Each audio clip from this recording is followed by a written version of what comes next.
Ida, Always, by Karen Levis and Charles Santoso. Read by Mrs. Brooks.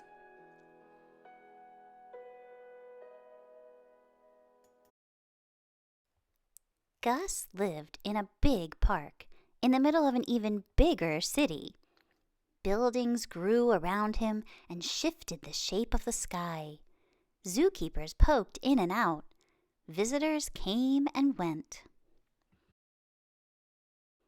But every morning, when keys clicked and shoes clacked, Gus crawled out of his cave and spent his day with Ida. Ida was right there, always. When Gus tossed the ball, Ida was there to catch it. And when Gus splashed water, Ida was there to splash him right back. They chased and raced until school bells rang. Then the two friends flopped onto their favorite rock, while the city pulsed around them. "I wish we could see it," Gus sighed. "You don't have to see it to feel it," said Ida. "Listen."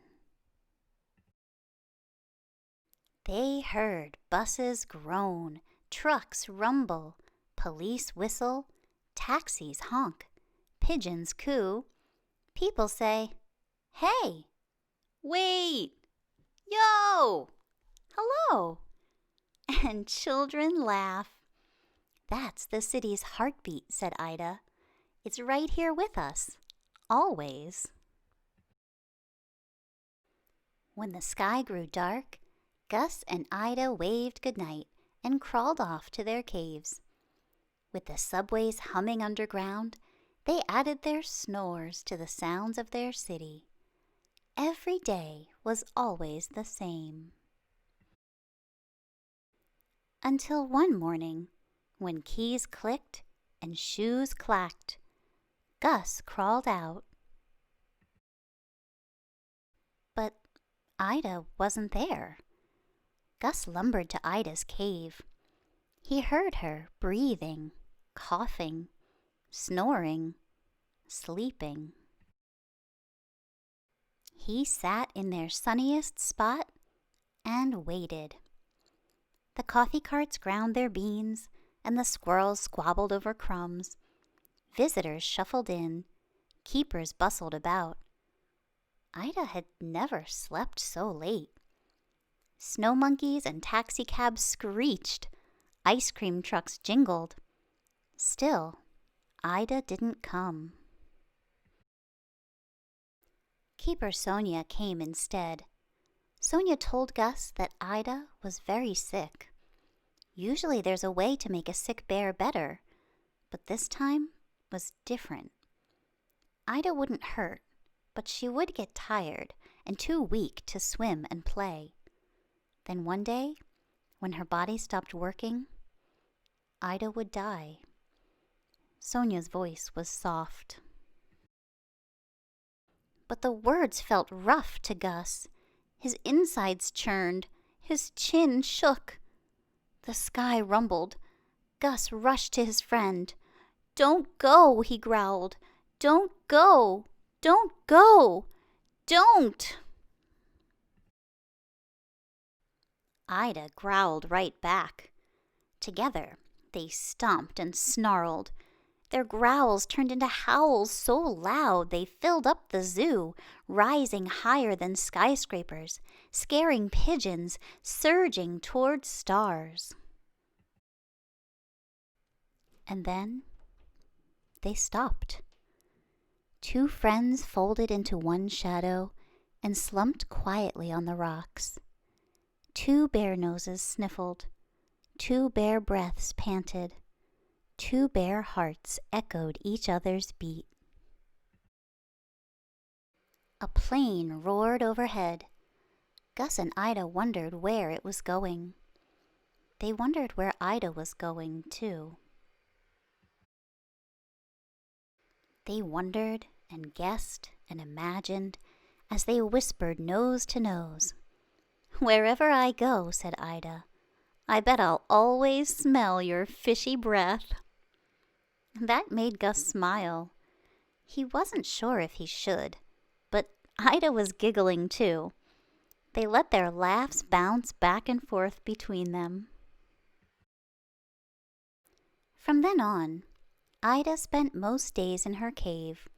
She slept a lot, but she didn't hurt. The keepers took good care of her. And Gus helped. He gathered her favorite toys and fishy treats. He brought her visitors' notes. There were growling days and laughing days and days that mixed them up. Sometimes Ida needed a moment alone, and sometimes Gus did too. But at the end of each day, Gus always told Ida, "I'll miss you." And Ida always told Gus, "I'll miss you too."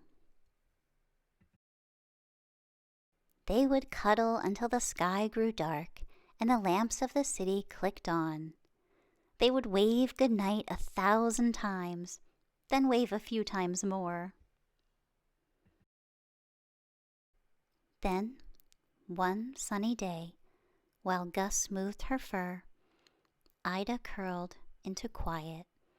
Her eyes fluttered shut, and they didn't open any more. Gus pressed one last pat into Ida's paw. The papers shared the news. The city cried. For days the zoo was filled with goodbyes. Now, when keys click and shoes clack, Gus crawls out of his cave, knowing Ida won't be there. He dives and swims alone, and he eats his lunch with Sonia. They roll Ida's favorite yellow ball. Some days, Gus forgets. He looks for Ida on the rock, in her cave, behind the waterfall.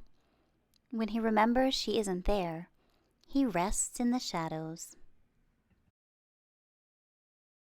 But even in the shadows, the sounds of the city reach him.